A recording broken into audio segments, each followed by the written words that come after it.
नाही नाही बरोबर आहे, पण खरं सांगू, थँक्यू नीलने आणि तुम्ही माझी खूप मदत केली. हो ना, तुमच्यामुळेच तर मी हनीमूनला चाललोय. आता कसं, आता सगळं सोपं होईल ना. हा, कुठे?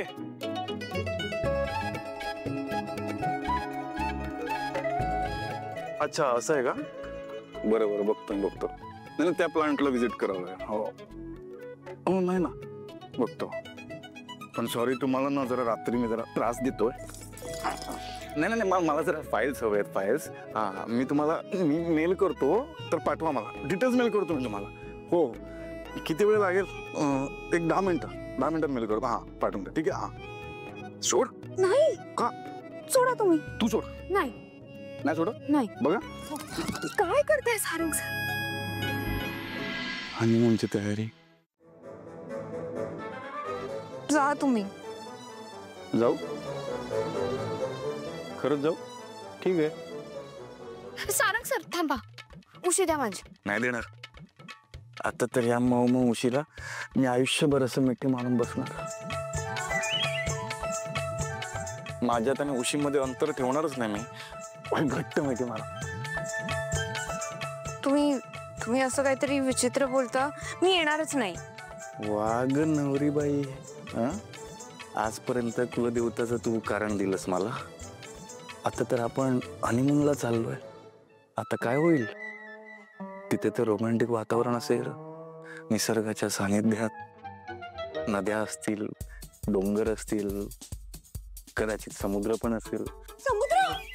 काय सारंग सर, मी समुद्र माझ्या आयुष्यात कधी पाहिलंच नाहीये. तुम्हाला सांगू, मी लहानपणी एकदा फोटोमध्ये पाहिलं होतं. ते ना, तिथे लाटा असतात, आजूबाजूला मोठी मोठी नारळाची झाडं असतात, खूप सारे लोक. आणि काय करताय तुम्ही? माझ्या साडीशी खेळू नका. नाही खेळत. तिथे पण नाही खेळणार, कारण तिथे तू साडी नेसणारच नाहीस ना. ड्रेस घालशील ना. कळलं ना?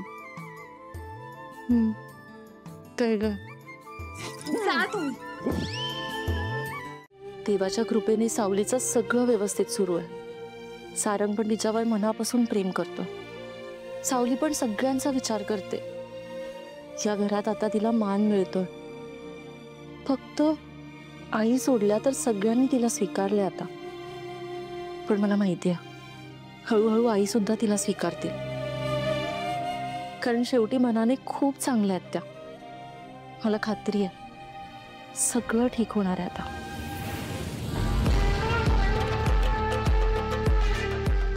अमृता वहिनी, लक्ष कुठे आहे तुझं? किती धावपळ करतेस. घरात कोणाला काय हवं काय नको सगळ्यांवर लक्ष असतं तुझं, पण स्वतःकडे लक्ष नाही. हा तुझं. आज पण दूध घ्यायला विसरलीस ना?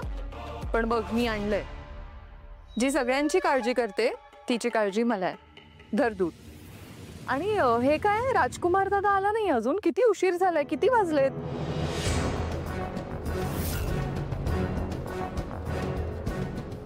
Oh shit.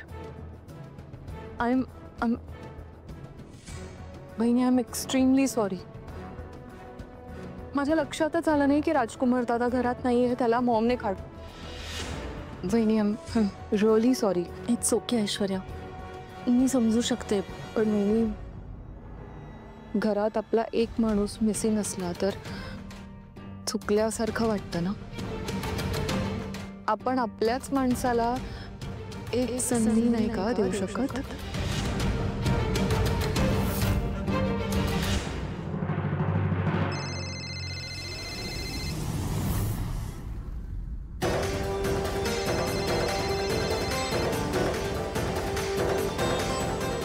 राजकुमार दादा,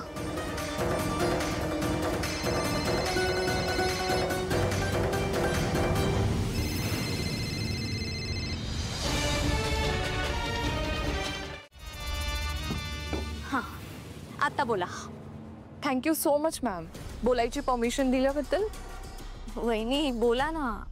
नाही काही नाही. नवरीबाई रेडी झालेल्या दिसत आहेत हनीमूनसाठी.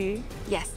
लवकरच ह्या घरात ताराच्या लेकराचा पाळणा हलेल असं वाटतंय. वहिनी काय बोलताय तुम्ही? मी बाळ वगैरे होऊ देणार नाहीये. आपलं झालंय ना यावर बोलणं आधी. काही या तुमचं. तारा, आय एम रिअली सॉरी, माझ्या अगदीच डोक्यातून निघून गेलं. तू तर करिअरवर फोकस करणार आहेस ना. Good decision.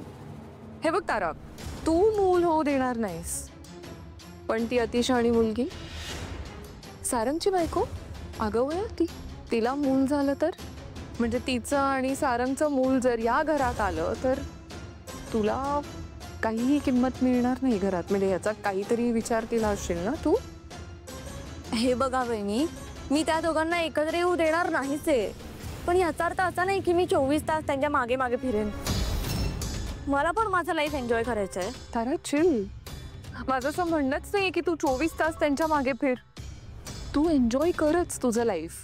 पण माझं इतकंच म्हणणं आहे की तुला काहीही, अगदी काहीही लागलं तर मला सांग.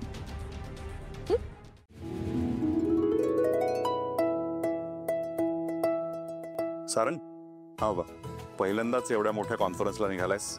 Good luck. Thank you. Sara, all the best. Thank you.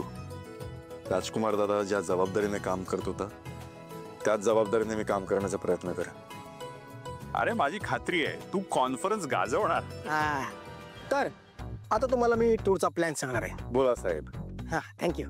तर सारंगदादाची कॉन्फरन्स झाली की काही अंतरावरती कुलदेवता मंदिर आहे.